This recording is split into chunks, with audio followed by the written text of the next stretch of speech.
Hello friends, welcome back to my channel. आज के इस वीडियो में हम बात करेंगे नागरिकता के बारे में, सिटीजनशिप के बारे में। ठीक है ना? तो इससे पहले मैंने बहुत सारी वीडियो बना रखी हैं इस यूट्यूब चैनल पे। आप यूट्यूब चैनल पे जा सकते हैं, देख सकते हैं। विदाउट वेस्ट टाइम आइए शुरू करते हैं। देखिए, सबसे पहले बात करेंगे हम नागरिकता। तो जो नागरिकता का जो उल्लेख है वो हमारे भारतीय संविधान में कहाँ से कहाँ तक है। तो अनुच्छेद ये पता होना चाहिए, ठीक है ना? तो अनुच्छेद 5 से 11 तक क्या है? नागरिकता का उल्लेख है। और साथ के साथ किस भाग में उल्लेख है हमारे नागरिकता का? भाग 2, पार्ट 2। अच्छा, बात की जाती है कि जो भारतीय नागरिकता है, इंडियन सिटीजनशिप है, वो कैसी नागरिकता है? क्योंकि अक्सर देखा जाता है कि अन्य देशों की जो नागरिकता है वो क्या है? भई दोहरी नागरिकता भी है बहुत सारे देशों में। तो जो हमारी भारतीय नागरिकता है वो कैसी है हमारी? एकल नागरिकता है, ठीक है ना? सिंगल सिटीजनशिप है। तो भारतीय नागरिकता,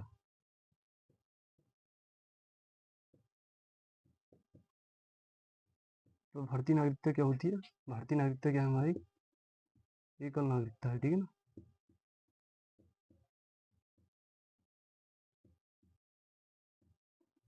सिंगल सिटीजन।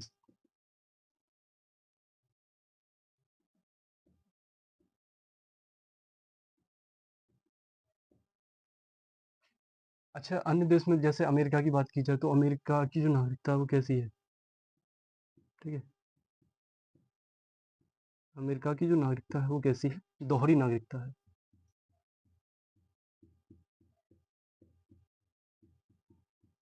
दोहरी नागरिकता है यानी कि डुअल सिटीजनशिप है, ठीक है ना? Dual citizenship. अच्छा, एकल नागरिकता और दोहरी नागरिकता में हम डिफरेंस समझते हैं। देखिए, भारतीय नागरिकता क्या है? जैसे हम भारत में रहने वाले प्रत्येक व्यक्ति, या फॉर एग्जाम्पल मैं उत्तर प्रदेश का रहने वाला हूँ। तो अगर मैं उत्तर प्रदेश का रहने वाला हूँ तो मैं क्या हूँ? भारत का भी रहने वाला हूँ। तो ये क्या होगी? हमारी एकल नागरिकता होगी। बट अगर कंपेयर की जाए किससे? अमेरिका से कंपेयर की जाए तो वहाँ पर क्या होता है? जैसे आपको जिस स्टेट के रहने वाले, वहाँ कर भी जो वहाँ की नागरिकता लेनी पड़ती है, साथ के साथ उस देश की भी नागरिकता लेनी पड़ती है। जैसे न्यूयॉर्क एक सिटी है अमेरिका का, ठीक है ना? तो आपको अमेरिका की नागरिकता लेनी पड़ेगी। एंड किस जगह आप रह रहे हैं, फॉर एग्जाम्पल आप न्यूयॉर्क सिटी में रह रहे हैं तो उस जगह की नागरिकता लेनी पड़ेगी आपके लिए। तो ये जो प्रावधान है दोहरी नागरिकता का, वो कहाँ पर है? अमेरिका में, ठीक है ना? और जो एकल नागरिकता का जो प्रावधान है, भाई ऐसा माना जाता है जो भारतीय संविधान है वो क्या है? उधार लिया गया संविधान है। हमारे जो संविधान सभा के जो सदस्य थे उन्होंने बहुत सारे देशों के संविधान का क्या किया भाई? एनालिसिस किया, विश्लेषण किया। उसके बाद जो जो भी अच्छी बातें थी उसको भारतीय संविधान में क्या किया भाई? इंक्लूड किया, ठीक है ना?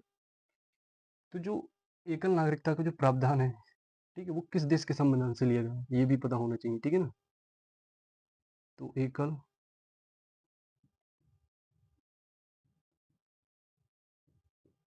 नागरिकता का प्रावधान किस देश के संविधान से लिया गया है? तो ये लिया गया है ब्रिटेन के संविधान से। ब्रिटेन के संविधान से। अच्छा, प्रीवियस जो वीडियो थी वो किसके बारे में थी? हमारी संघ और राज्य क्षेत्र के बारे में। उसमें जो यूनियन शब्द था वो किस देश के संविधान से लिया गया था? कनाडा के संविधान से। ठीक उसी प्रकार क्या है, जो एकल नागरिकता का जो प्रावधान है वो किस देश से लिया गया? ब्रिटेन के संविधान से लिया गया, ठीक है ना? अब बात की जाए कि नागरिकता को कितने प्रकार से प्राप्त किया जा सकता है। ठीक है, मेनली क्वेश्चन ये पूछा जाता है। तो कितने प्रकार से प्राप्त कर सकते हैं? हम 5 प्रकार से प्राप्त कर सकते हैं। नागरिकता को 5 प्रकार से प्राप्त किया जा सकता है।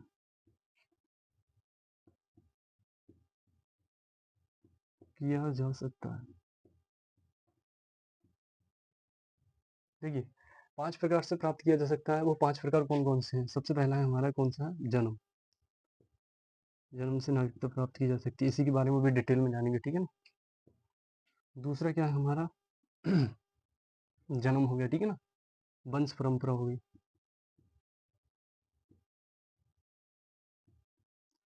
ठीक है? तीसरा क्या हो? पंजीकरण यानी कि रजिस्ट्रेशन के माध्यम से आप देश की नागरिकता प्राप्त कर सकते हैं, ठीक है ना? पंजीकरण। चौथा क्या हो गया हमारा, देसीकरण यानी कि नेचुरलाइजेशन के माध्यम से, ठीक है ना, देसीकरण। तो पांचवी जो होगी हमारी, भूमि अर्जन के माध्यम से,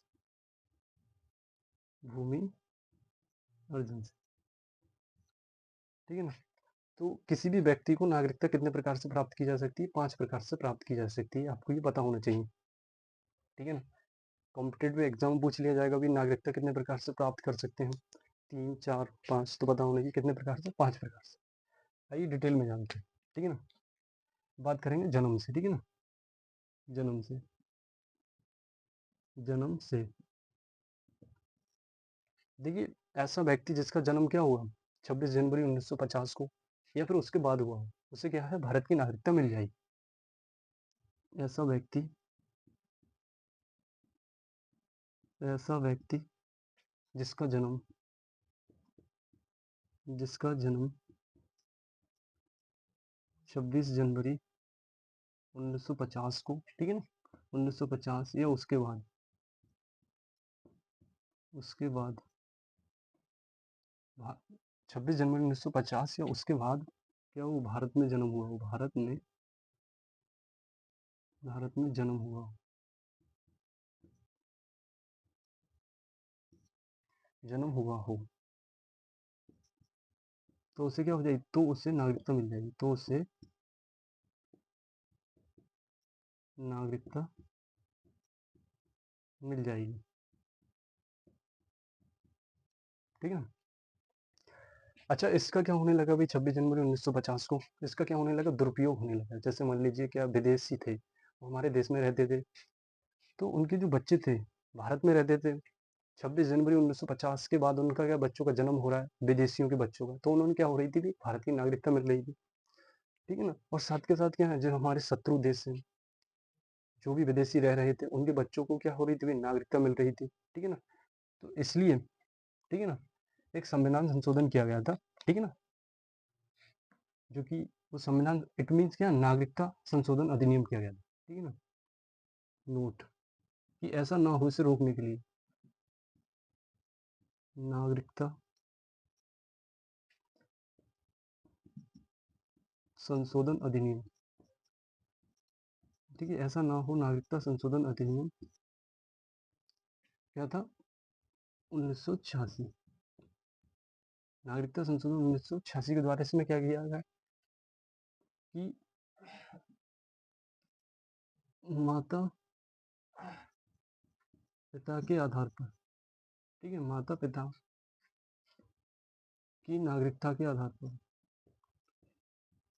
नागरिकता के आधार पर, माता पिता की नागरिकता के आधार पर बच्चे को नागरिकता मिलेगी, बच्चे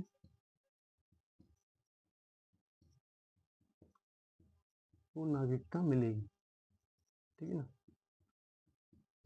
बच्चे को नागरिकता मिलेगी, यानी कि जो माता पिता क्या है, अगर भारत के नागरिक हैं और उनके क्या है, बच्चे का जन्म हो रहा है, तो उसके आधार पर क्या है, बच्चे को नागरिकता मिलेगी। ये क्या किया, नागरिकता संशोधन अधिनियम 1986 किया गया था, जो कि भारतीय नागरिकता अधिनियम 1950 में किया गया था, ये 1986 वाला, ठीक है ना। अब दूसरी चीज है हमारी, किसमें यहाँ बात कर लेते हैं, ठीक है ना।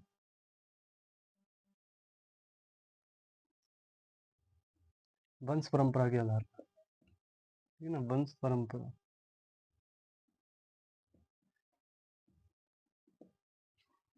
यानी कि विदेश में जन्मे बच्चे को नागरिकता मिलेगी, ठीक है ना, नागरिकता मिलेगी, नागरिकता मिलेगी यदि, ठीक है, उसके उसके माता पिता को भारत की नागरिकता प्राप्त हो, ठीक है ना, माता पिता को भारत की नागरिकता प्राप्त हो।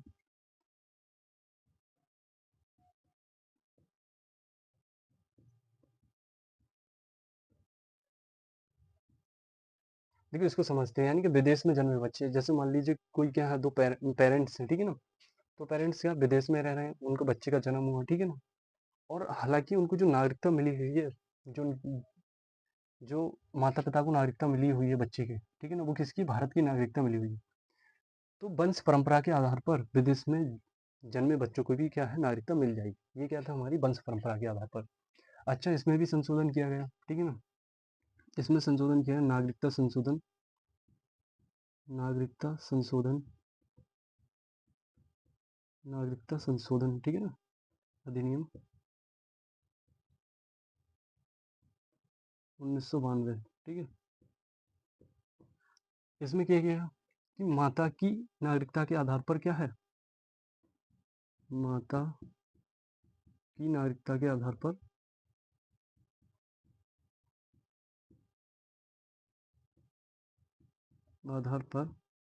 ठीक है ना? बच्चे को नागरिकता मिल जाएगी।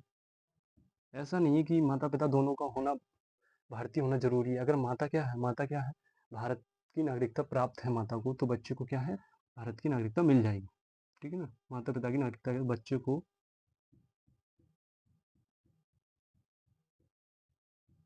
नागरिकता मिल जाएगी।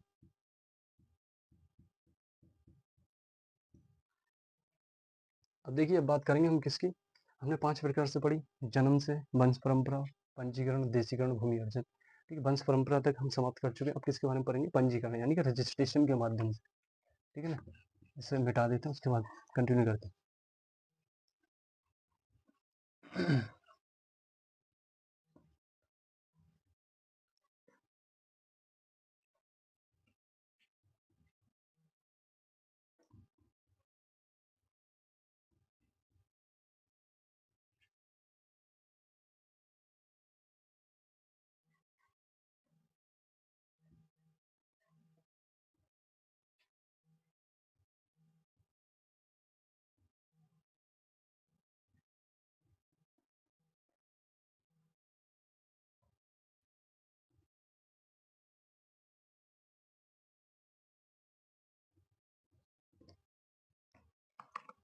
हमने 2 तक पढ़ ली थी, अब पढ़ेंगे पंजीकरण के माध्यम से, ठीक है ना?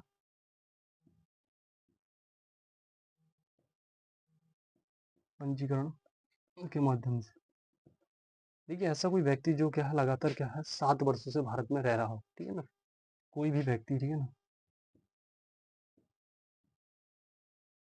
कोई भी व्यक्ति लगातार, ठीक है ना, 7 वर्षों से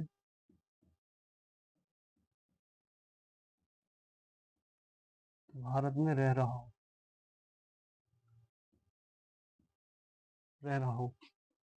और स्वेच्छा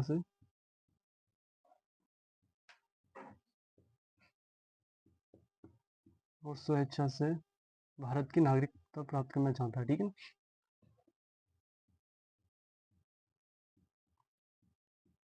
भारत की नागरिकता प्राप्त करना चाहता है,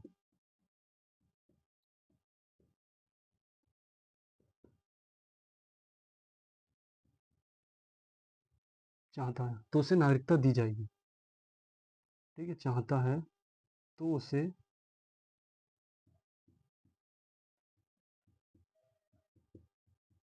नागरिकता दी जाएगी, नागरिकता दी जाएगी, बशर्ते क्या होना चाहिए? रजिस्ट्रेशन, यानी कि पंजीकरण कराने के पंजीकरण कराने के बाद से, ठीक है ना? पंजीकरण कराने के बाद से लगातार 1 वर्ष तक भारत में रहा हो, 1 वर्ष तक भारत में रहा हो।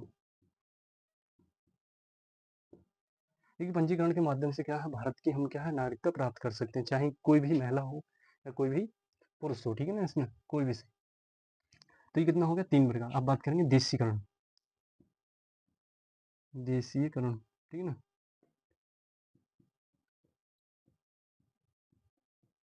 ठीक है, देशीकरण के माध्यम से, ठीक है ना? कोई भी व्यक्ति, ठीक है ना? कोई भी व्यक्ति जो लगातार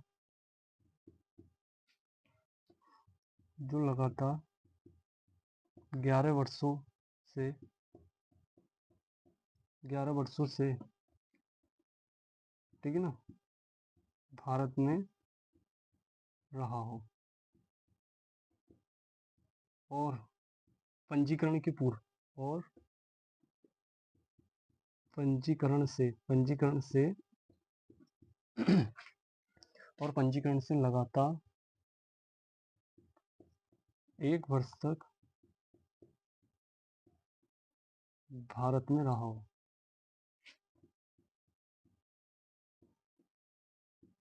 ठीक है, 1 वर्ष तक भारत में रहा हो। तो साथ के साथ क्या होना चाहिए तथा 8वीं अनुसूची में उल्लेखित, 8वीं अनुसूची में कितनी भाषा है, 22 भाषा। 8वीं अनुसूची अनुसूची में उल्लेखित, ठीक है, 8वीं अनुसूची में उल्लेखित किसी एक भाषा को जानता हूँ, ठीक है ना, जानता हूँ, तो उसे भारत की नागरिकता दे दी जाएगी। तो उसे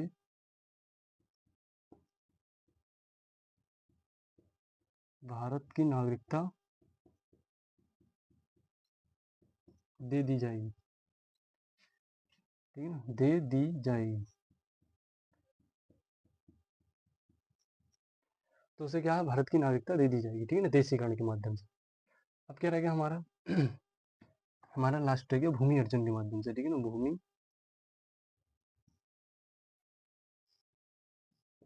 अर्जन के माध्यम से। देखिए इसे समझते हैं, इसे क्या है, जैसे भारत सरकार द्वारा, ठीक है ना, किसी भी भूभाग को क्या है, अर्जित करके और जो भारत में विलय कर लिया जाए, ठीक है ना, तो उस भूभाग पर जो भी पर्सन रह रहे हैं, जितने भी व्यक्ति रह रहे होंगे, उन्हें स्वतः ही भारत की नागरिकता मिल जाएगी। फॉर एग्जाम्पल कल को पाकिस्तान से युद्ध होता है हमारा, ठीक है ना, और पाकिस्तान के कुछ क्षेत्र जो है हम क्या है अपने भारत में विलय कर लेते हैं, तो जो भी लोग उस क्षेत्र में निवास कर रहे होंगे उन लोगों को स्वतः ही भारत की नागरिकता मिल जाएगी, ठीक है ना। तो ये क्या, भूमि अर्जन के माध्यम, ठीक है, भारत सरकार द्वारा भारत सरकार द्वारा किसी भूभाग भारत सरकार द्वारा किसी भूभाग को अर्जित कर, ठीक है ना, अर्जित कर लोगों को प्राप्त नागरिकता, लोगों को प्राप्त नागरिकता, ठीक है ना। कितने प्रकार से होगी, 5 प्रकार से होगी। देखिए हमने जाना भाई नागरिकता के बारे में जाना कि नागरिकता का जो उल्लेख है अनुच्छेद 5 से कहाँ तक है, 11 तक है, लेकिन हमने अनुच्छेदों के बारे में नहीं जाना। एक्चुअल में अनुच्छेद हमारा 5 क्या कहता है, 6 क्या कहता है, 7 क्या कहता है, ठीक है ना। तो उसमें जो जो इम्पोर्टेंट अनुच्छेद है वो जानेंगे, जो कि हमारे एग्जाम के पॉइंट ऑफ व्यू से क्या है इम्पोर्टेंट है, ठीक है।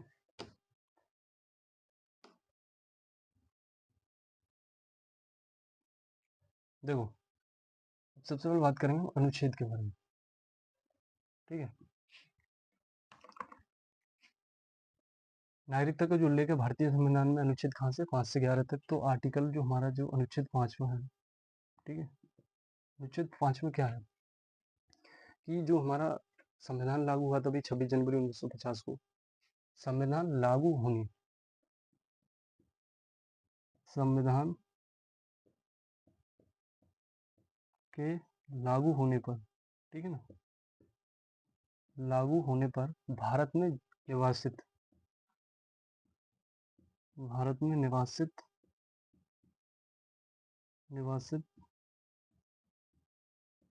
सभी व्यक्तियों को नागरिकता मिल जाएगी, व्यक्तियों को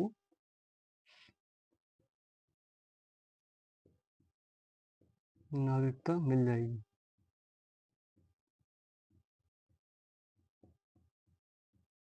ठीक है। ये क्या कहता है हमारा, ये कहता है हमारा आर्टिकल 5। आर्टिकल 6 क्या कहता है, यानी कि पाकिस्तान से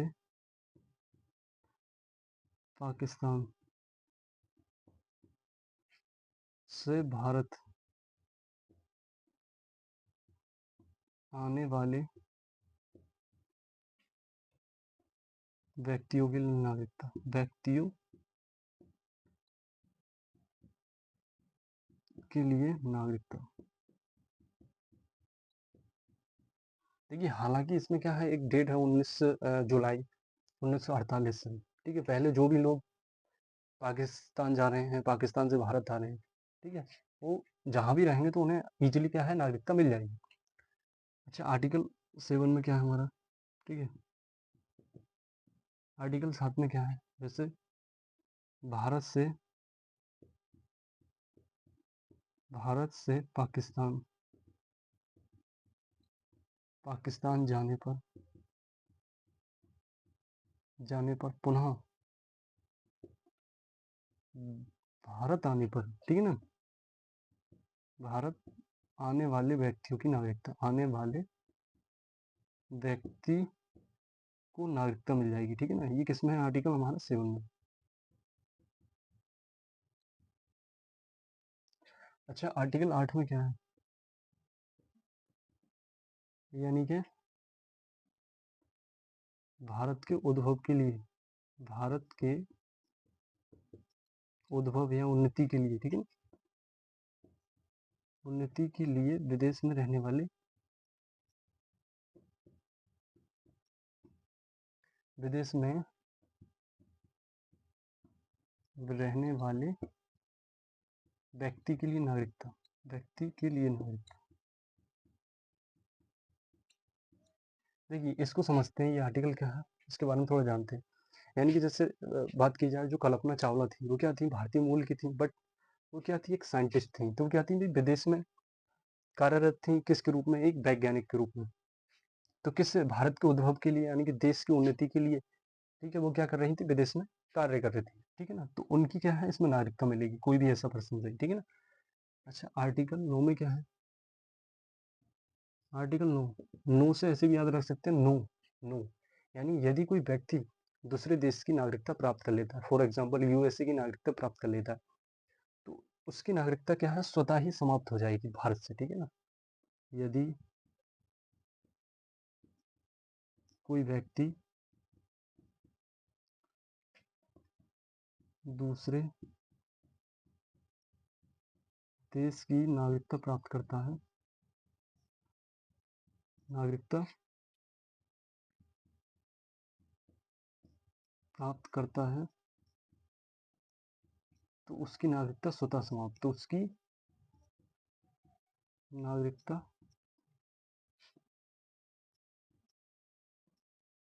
स्वतः समाप्त हो जाएगी। और सबसे ज़्यादा इम्पोर्टेंट है, देखिए आर्टिकल 11, आर्टिकल 11 में क्या है, आर्टिकल 11 में है हमारा क्या,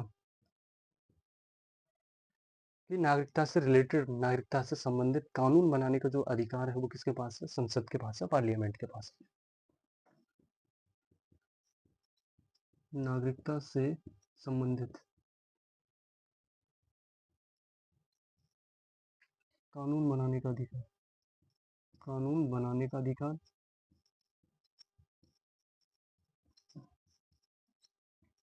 किसके पास है, संसद के पास, ठीक है ना, संसद के पास है। तो ये जो आर्टिकल है, ये हमें पता होना चाहिए, ठीक है ना। आर्टिकल 5, 6, 7, 8, 9 अक्सर यहाँ एग्जाम में क्वेश्चन पूछा जाता है, ठीक है ना। उसके बाद थोड़ा और जानते हैं।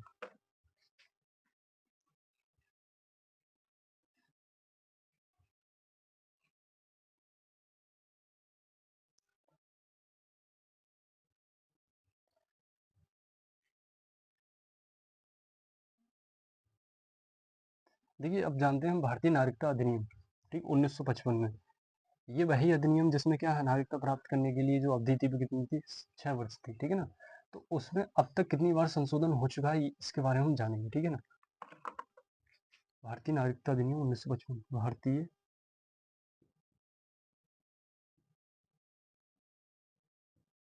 नागरिकता अधिनियम,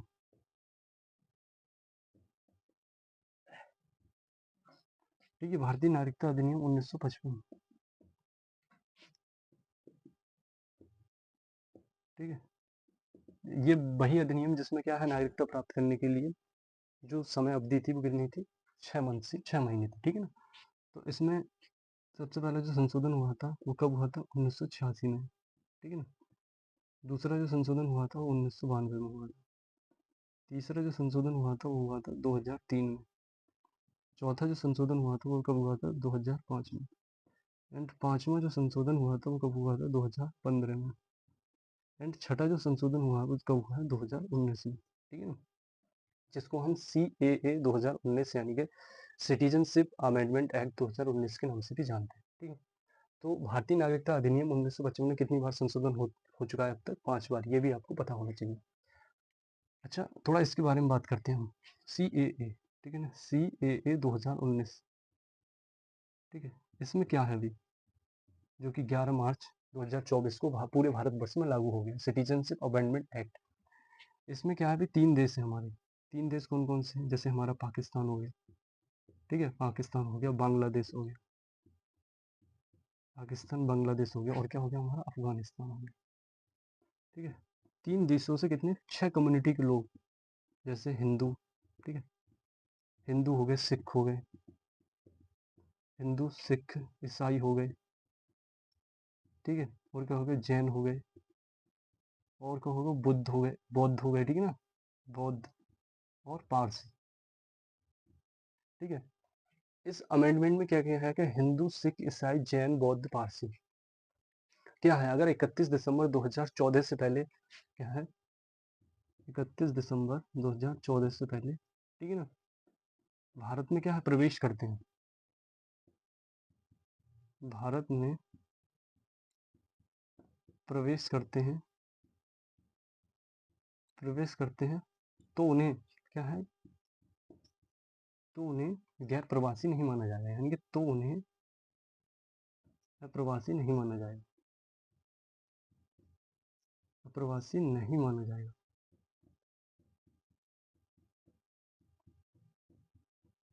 देखिए, जब सिटीजनशिप अमेंडमेंट एक्ट 2019 लागू हुआ तो बहुत सारे आंदोलन देश भर में हुए थे, बहुत सारे धरना प्रदर्शन हुए थे, कि वही है, ठीक है ना? तो इसमें क्या है, जो माइनॉरिटीज हैं, जो अल्पसंख्यक हैं, ठीक है, जो कि मुस्लिम बाहुल्य देश है, पाकिस्तान है, बांग्लादेश है, उनके लिए था ये सिटीजनशिप अमेंडमेंट एक्ट, ठीक है ना? लोग कह रहे थे कि नागरिकता समाप्त कर दी जाएगी, ठीक है ना? बहुत सारी बातें थी, तो उससे रिलेटेड नहीं। अच्छा, इसके संबंध में सबसे अच्छी बात कि जो ये जो सिटीजनशिप अमेंडमेंट एक्ट, ये जो लोकसभा से कब पारित हुआ था, ये मतलब बिल लोकसभा से, ठीक है? तो लोकसभा से ये पारित हुआ था 9 दिसंबर 2019 को, ठीक है ना? साथ के साथ राज्यसभा से कब पारित हुआ था ये? तो राज्यसभा से पारित हुआ था 11 दिसंबर 2019 को। एंड जो हमारी राष्ट्रपति जी हैं, महामहिम राष्ट्रपति जी, उन्होंने इस पर कब साइन किया था, सिग्नेचर किए थे? तो वो किए थे 12 दिसंबर 2019 को। उसके बाद क्या हो गया, CAA 2019 का अधिनियम बन गया जी। एंड उसे पूरे भारतवर्ष में, ठीक है ना, होल इंडिया में कब लागू किया गया था इसे? 11 मार्च, ठीक है ना, 2024 को, 11 मार्च 2024 को पूरे भारतवर्ष में क्या हुआ था, सिटीजनशिप अमेंडमेंट एक्ट 2019 लागू कर दिया था। सो आज की इस वीडियो में इतना ही, ठीक है? आई होप आपको ये वीडियो काफ़ी अच्छी लगी होगी। So thank you so much for watching my video.